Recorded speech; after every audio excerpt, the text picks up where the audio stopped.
Hey, it's Tim the Milkman here. Today we're in the Milkman's workshop. I invented a new segment for our show, and it's called The People's Talent. Scott, come here. Check this guy out. Evening, Tim. Thanks Scott. for having me in the workshop. Yes, sir. Thanks for coming out, buddy. Now, this guy here, longtime friend here. We share the same church. Wonderful guy here. This guy came up with a pretty neat little demonstration for us this evening, and I thought we would show his talent, give him a chance to show us what he's all about here today. Scott, what are you going to do for us, man? I want to forge a knife for you. So you're a bladesmith, right? Yes, I am. How long you been at this? Knife making as a total, probably about 20 years. I've been forging for about 2.5 so far, and Wow. been totally, let's say, a part-time maker for about 6 years. Now, in the past, I've seen some of your other work. This ain't all he's done. He's done all kind of stuff. Yeah, I don't get to own the nice knives. Yeah. Generally, those are for customers, and I get the clunkers or what have you that is left over, or make a shop knife, or Okay. I've got one that I carry every day, and then 3 or 4 that just lay around the shop and Cool. do daily chores, cutting sandpaper or what have you. Wow. Man, it's amazing, people, what this guy can do with a piece of metal. Now, I know there's knife forgers all over the world, but until you really get to see how they do it, it's pretty amazing. I mean, you got to be crafty at this stuff, right? Absolutely, you've got to have good eye-hand coordination. Mm-hmm. Also, good eye for design and fit and finish, and Yeah. to get it completed. I've always wondered myself, how do you polish up a blade to get it that mirror finish on there? And I get the feeling Scott's going to be able to show us here just in a minute how that's done. But Well, I don't believe, Tim, we've got enough hours it takes a while, don't it? in this segment to Okay. actually do that. Yeah. But you've got an open invitation to my house at any point in time that you want to come polish a blade. Cool. Because it'll probably take you pretty close to 5 to 6 hours of Holy hand crap. sanding prior to polishing. All right, I hate to admit it, but I'm one for shortcuts, and that don't sound like no shortcut.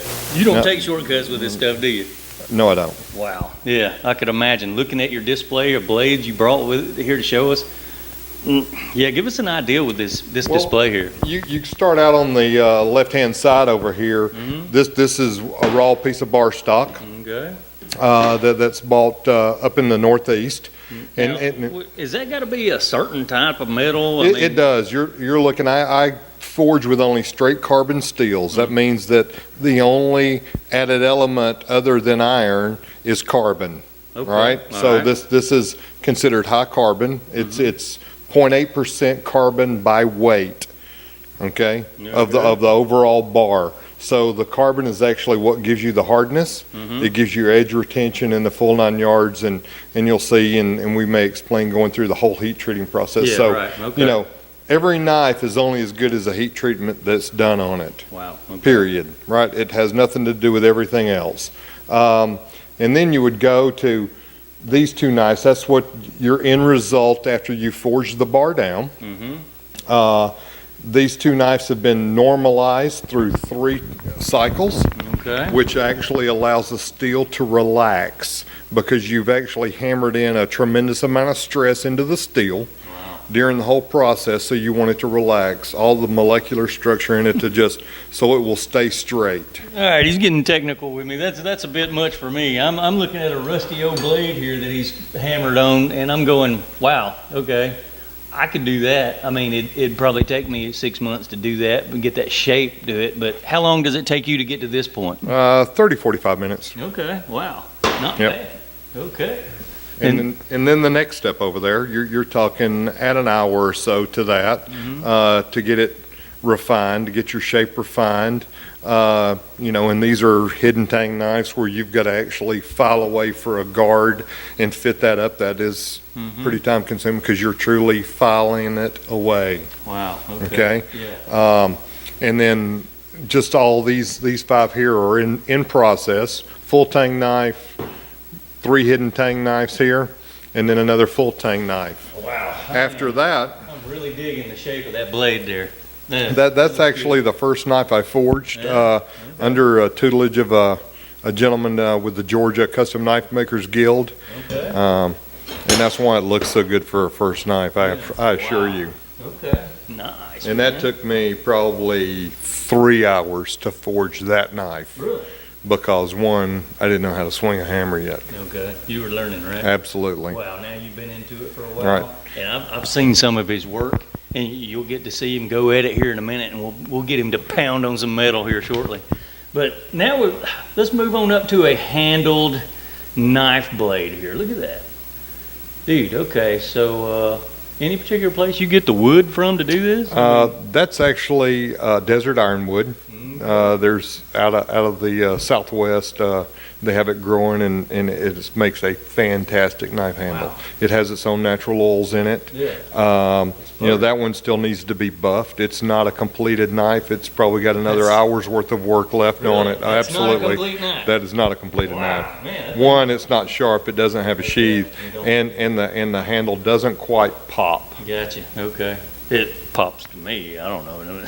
And then the next one to it, that's zebra wood. That's another exotic wood, and it's This got one some, here? yes, Zebra wood. zebra wood. Okay. And then it's got as you can see, the G10 liners with a or G10 insert on the back, and then it's got the red liners inserted in between that, and it's got mosaic pins added to that to actually hold the handles Wow. to the Okay. blade. And that is hand forged from a file. Now, in the past, I've seen some of Scott's work, and you were telling me something about a resin compound that you took blue jean denim material and made a handle out of it. Yeah, I mean, you do it to fix your car. Okay. It's fiberglass resin. Man. You Wow. just take fiberglass resin, you actually, the activator or the hardener that you actually drip into the fiberglass Yeah. resin, you back off on it a good bit so it doesn't cure real Okay. fast. He took a little bit of the automotive world and incorporated it Absolutely. into a knife I handle. just- It was pretty too. I saw it. That was pretty. I like that. I just took somebody else's idea and ran with it. Yeah. And that's the beauty of Yeah. the field of making knives that everybody shares. Okay, cool. Now I'm looking at one here with a sheath on it. Pull that blade out of there. Let's look at this one. Now, is this a finished product? This is a finished product. This is my everyday carrier. Okay. This is, as you can see, it's not in as great a condition as you would think a finished knife should look, but You've been it is using it. used. Yeah. It is a used knife. This is a high carbon steel, just like we're going to be using today to forge. This is 1084, right? It's actually been stock removed, not actually forged. Brazilian cherry, and again with the red liners added in. And this is just a drop point hunter that I keep in the truck for just any daily task that I do, and that's why the sheath looks pretty beat up and ratty, you know, Wow, okay. because it is used. That has a little bit of weight to it, and it's got a design here on the top part of the blade that's purposely put into the metal, right? That's just left. That's Okay. mill scale. Okay. When they mill out the steel, Yeah. it leaves that scale on there. And you just left it on there for I just design. left it on there Yeah. because I like that old school look. Yeah, that does look good. Nice, man. Cool. All right. What do you say we get this guy to pound it on some steel over there? Absolutely. Let's get it done. He's brought his demonstration with him, and what do you call that? What you got set up over here, man? That's a 206-pound Fisher anvil, Okay. also known as the City Anvil. They were the largest anvil manufacturer in the United States and also the longest running. Okay. They also built the world's largest anvil at 1,400 pounds for the United States Navy. Wow. And it's Okay. just something I've repurposed, I'm guessing roughly about 100-year-old anvil. You can't buy one anymore. They've been out of business for a long Where'd you time. find this one at, man? Found it in North Georgia mountains, man. No kidding. It's a chunk of steel, and I'd say. got a decent deal on it. And I got a smaller, I think it's about an 85-pound Fisher at the house. It's not it's Okay. nowhere near as good a condition as this one's in, but Yeah. it will be one day. All right, so you actually, did you make the stand and all? I know you made all The this. stand, you really, if you're going to make knives, you need to be somewhat of a fabricator in and of itself. Okay. Because you're going to have a lot of fabrication tasks, whether it's your tongs or Yeah. your forge or the stand or what have you. And that's Okay, this. homemade burner. Yeah, this I've made the burner, the forge, this and oven, everything. man. Wow, you can forge any kind of metal inside that thing. Anything Yeah, that'll well, fit, right? you can't do Damascus. This won't get hot enough to forge weld Damascus, Oh, okay. right? And that's just doing laminated forge welding. All right. But for what we're doing today, it's absolutely perfect. Wow. Beautiful, man. All right. I tell you what we'll do. I'm gonna step aside. Let's put a little bit more heat to it and stick a piece of bar stock in Okay, there and I'm see what gonna we can step do. aside and let you go at it, and I want to see you pound on some stuff. All right. All right. All right, Scott's got this thing heated up here. It's looks like it's burning and turning in there, man. It is, absolutely. It's up there milk. nice and hot. It's cherry red in there. Yeah, ain't it? buddy. Yeah, buddy. Wow, this is cool, people. I get to learn all kind of stuff from all kind of people doing these videos. This is awesome, man. Take that piece out and hammer on it, Scott. All right, let's get it done.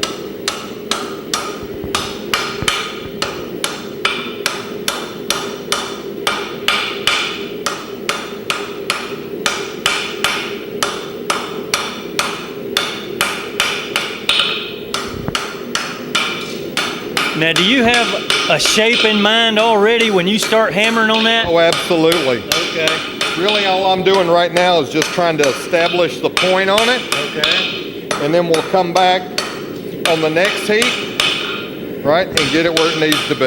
Don't stare in the forge. Don't stare into it? Don't stare in the forge. Oh, okay. Right? I will not. Just don't look in it. You know, like kind of like welding, but this Okay. is just very low end. Okay. Infrared that you're receiving. Yeah. Right, and it will burn your eyes. Right. All right, don't stare into the forge, people. Absolutely, do not stare in the forge. We're about ready again.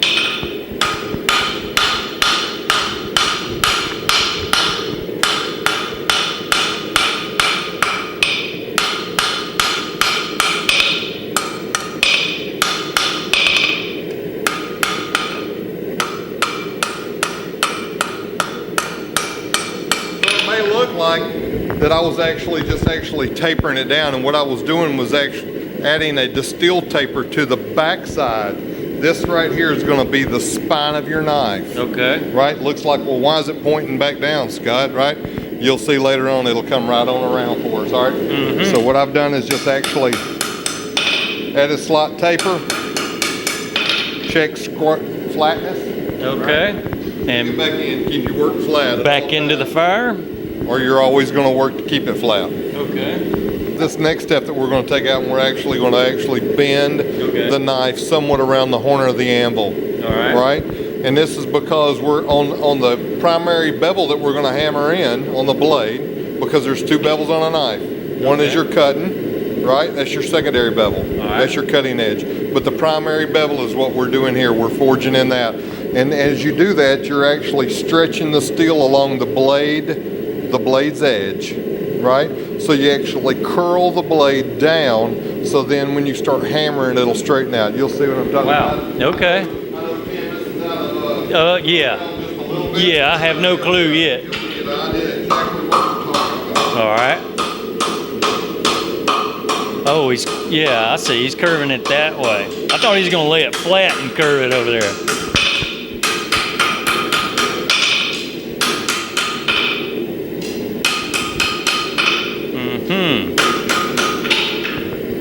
Back at the fire we go. Now what we're going to do is we're going to come out and we're going to start establishing the primary bevel. Okay. That's all we're doing. Primary bevel from here on out. Primary bevel coming up, people. Y'all got that thing here, all right? You know what I'm talking about. So I'm going to take and set it up on the anvil. All right.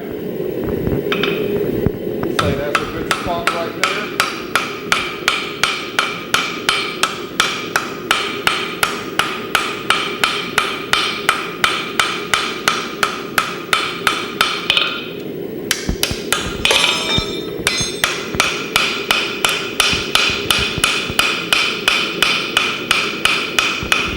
All right, I can see it taking shape. Looks pretty good. Wow.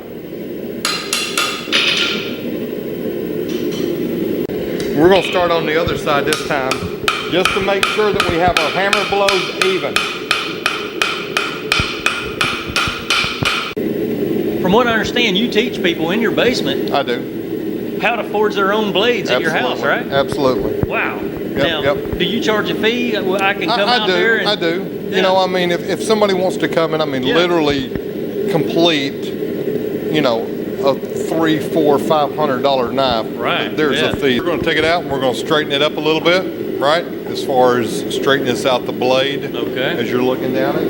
And then we're going to stick it back in and we're going to come out and hot cut it. All right. Now he's pounding it with a piece of wood. Now, I'd have never guessed that you use a block of wood to pound that red hot metal with, but he just straightened it out a bit.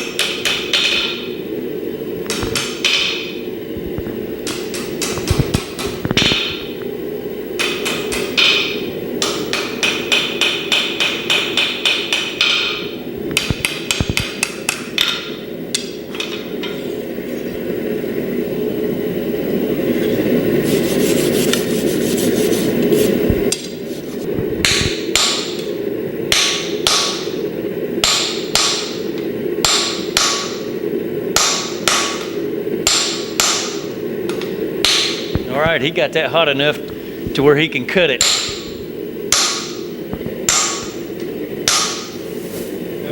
Take it almost where it's through the steel. Yeah, that's almost completely through. All right, bring it to the vise. And I guess he's just gonna snap it clean off.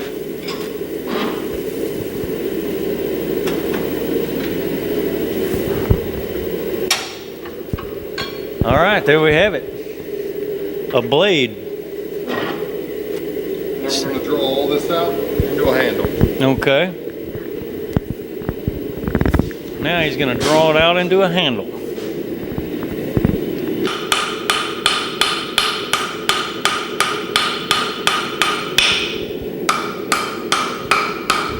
All right, so you're kind of stretching it out there, right? I am. Keep flipping the hammer over, right? Yeah. To that rounded side.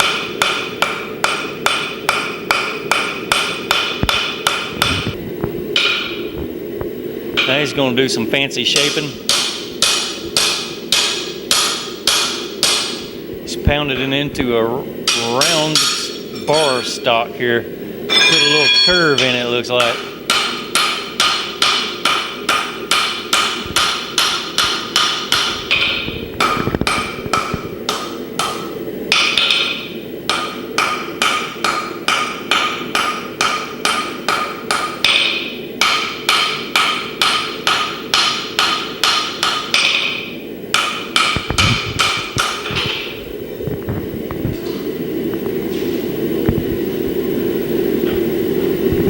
It's taking shape, people. Looks like a blade already, Scott. Absolutely, it's getting there. Yeah. You know, it's probably got a couple of more heats. And now we're going to drop the handle.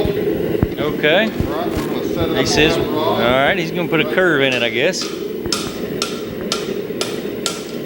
Oh, yeah, okay. There you have it, Wow. folks. Yeah, all you needed was a little rod to pound on it with. Little rise, Yeah, neat put stuff. that curve right in it.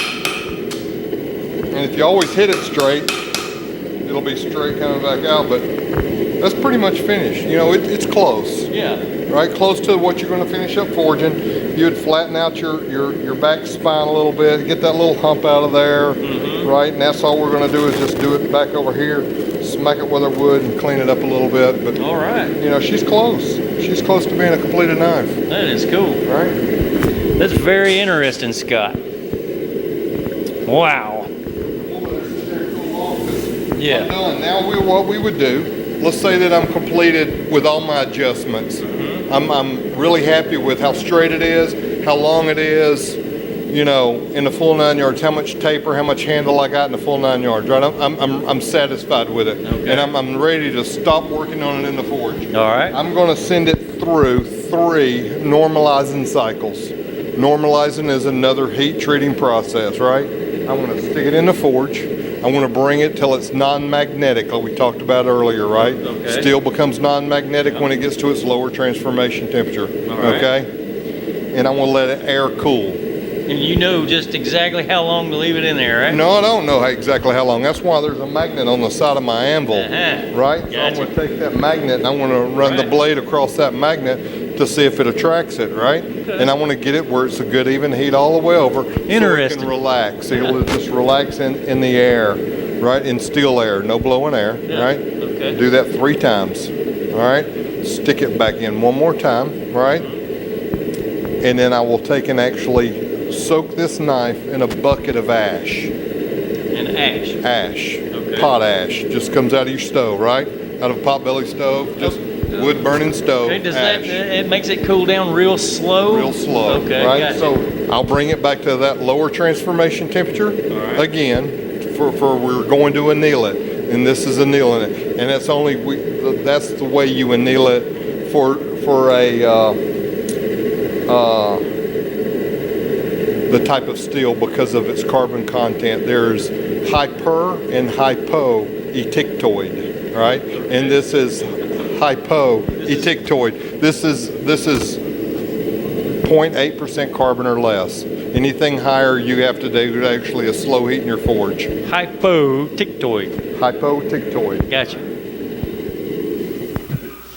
Go ahead and turn that off and get a little quieter. All right. So we'll actually anneal it, right? I've got a 5-gallon bucket of ash that I stick them in, Okay. right? Come back 12 hours later, 12 hours. and they'll still be warm, Wow. right? Yeah. You know, enough to touch, right? But you can tell it's been in there. And, you know, and my shop is probably whatever the outside temperature is plus 10 degrees, you know, so it's pretty chilly. And It's a pretty neat process. it is. Yeah. And then we'll start cleaning it up. And as you can see, these 3 knives there all have been through that process. Okay. So they're ready to start becoming Yeah. a better looking knife, you know. Those are not pretty, but that's Yeah. the process you got to get through to it, because they would be so hard that it would dull all of your grinding, sanding tools that you would use to actually make it into a completed knife. Wow. Okay. You just eat up all those. After you learn the forging process, I guess you can pretty much make your own tools to do whatever you want to do with. Really. Absolutely. Yeah. I mean, everything. That's you how know, they used to do it, right? Absolutely. Hand forge their own tools to work with. Absolutely. You know, and it's just like a set of tongs. I forge my own sets of tongs, you know, out of bar stock, and So you made those tongs. I made those tongs. How about that? You know, Okay. it's just like the duckbill set I of guess tongs if you that we if get. you know how hard to make your steel, you can make anything. Well, these actually, I make these out of mild steel. They don't last quite as long as they don't last nowhere near the length, but you know, it's readily available. It's easy to do. Okay. There's plenty of instructional videos on teaching you how, and if you Yeah. try to forge it out, this is not forged out of round rod. This is forged out of a square stock. Round stock is, Wow. Okay. for me, it was very difficult. I couldn't get my head wrapped around it, but you know, there's plenty of videos on YouTube, and that's where I picked it up and learned how to do it. Okay. Just like this one's going to be on YouTube. Absolutely. Oh, yeah. Absolutely. So, Wow. you know, Well, all right, Scott. So he'll probably take that and go on to the next process at his place. And right now, we're going to thank him for coming out, dude. Thanks for having me. Thank you, sir, know, for and coming I'll out look and showing. forward to anybody that's interested in learning how to make knives. If you're not in the area, Yeah. right, check out. Most states have some type of form of guild that gets together and meets on knife making. Okay. I started off learning how to make knives basically on YouTube when I started making knives, not when I was playing with knives, you know, a long time ago. Okay. Find a guild, get involved, and you'll find them to be very receptive people and to share their craft immensely, more than you will probably want to know, I Yeah. assure you. Yeah, I bet you they'll. But there's Show you there's everything plenty they got out there on absolutely YouTube. absolutely. Well, you know, even within your individual guilds, you know, our guild here in the state of Georgia meets 4 times a year, and then there's Okay. one of the guys in the guild that puts on a hammer in where guys bring their anvils and forges, and Man. they sit around and make knives all weekend. I I can- mean, Friday, Saturday, Sunday. I can just picture a bunch of bearded guys like him out there in the old rustic barn beating the crap out of some metal somewhere, making whatever with it. I guess my That's wife cool. would say that was a good sight, but you know, I don't know. Well, anyway, that's interesting, man. I love the art of it. That's cool. I'm glad you brought it out and showed it to Not us, a Scott. problem. Thank you for having me. All right. Appreciate it. Hey, if you want to get in touch with this guy, if you got any questions or comments, or you would like to forge your own blade, hey, just contact us at randomrides53@gmail.com.